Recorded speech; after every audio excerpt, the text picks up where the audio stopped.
Good evening and thank you to the organizers for the invitation. As you may already know, and what should be obvious to anyone, is that regime change in Iran equals peace for all. This includes peace for Iranians who are at constant war with the state, but also for the Middle East and beyond. As you may know, I am personally involved as a lawyer and independent researcher, gathering evidence against the illegitimate regime's agents in Canada. There is an active war against the local Canadian population by regime agents who engage in intimidation, threats, violence, and deception to stifle freedom of expression, change the Canadian way of life, while making Canada unsafe.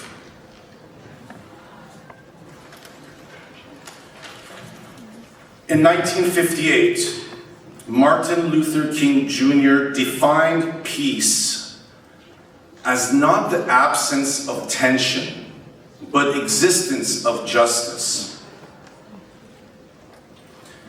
This is a remarkable quote and shows that many people define peace superficially.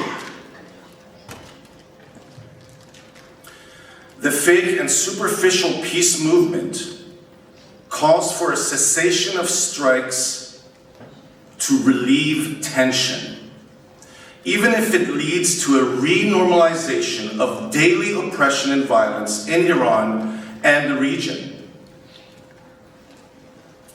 In the specific circumstances at hand, we can say with certainty that true peace is regime change. We can even define regime change as the first step towards justice. Trump and Netanyahu are only after their own interests. So Trump and Netanyahu are after their own interests. We hear things like this all the time. You're talking as if the Iranian people are not there.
These are the people of Iran in every decade.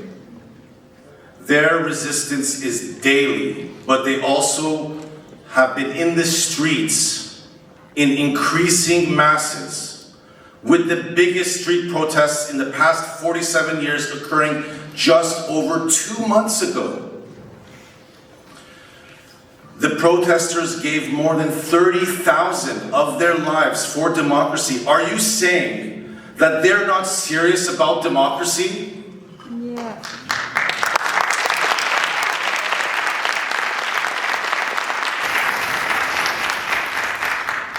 We have so many diverse democracy activists, including hundreds of political prisoners with strong followings. Pessimistic analyses neglect the masses of Iranians in the street and the rich political culture of the Iranian people and how they factor into any political transition. Rejim change for Iran! Rejim change for Iran! Rejim change for Iran! You said that there only 3,000 people died? And how do you know? No. Here, I can read the Times article for you about this subject. As many as, according to the Times, as many as 30,000 people have been killed in the streets of Iran on January 8th and January 9th alone, according to two senior officials of the country's Ministry of Health, indicating a dramatic surge in the death toll. So many people were slaughtered by Iranian security forces on that Thursday and Friday, it overwhelmed the state's capacity to dispose of the dead.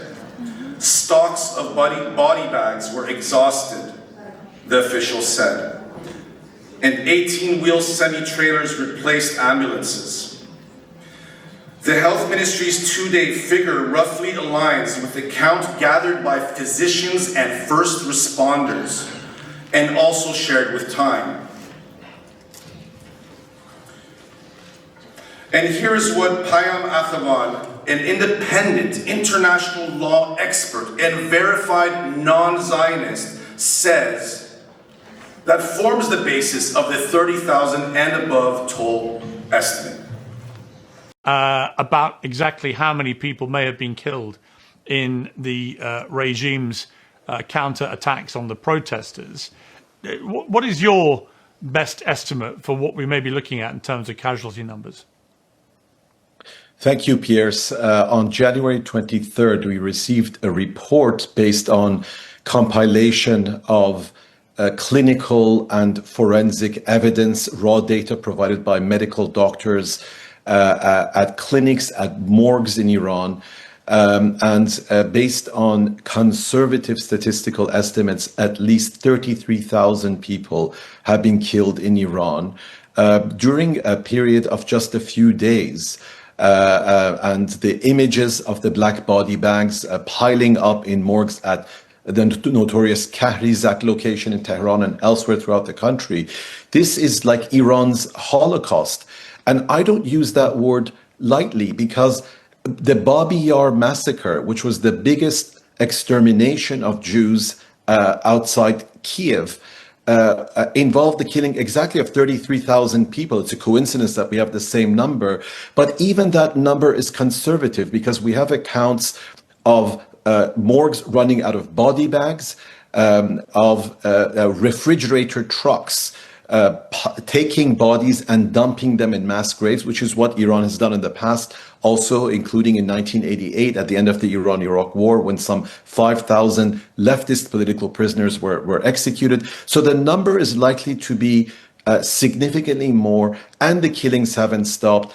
And I was a UN prosecutor during the Yugoslav War. The Srebrenica genocide involved the killing of 8,000 Bosnian Muslims during a 20-day period. By comparison, Iran has killed 4 times the number in half the time. So this is not just the worst mass killing in the contemporary history of Iran. It is one of the worst mass killings in contemporary world history, and it must be treated as such.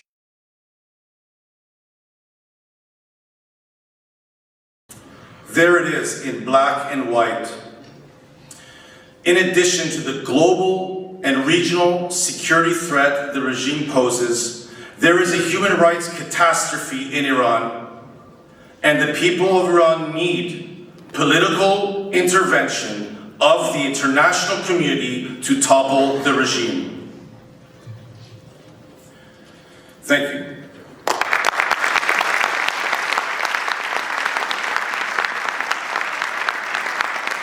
I also want to thank my 2 friends in the audience for assisting me.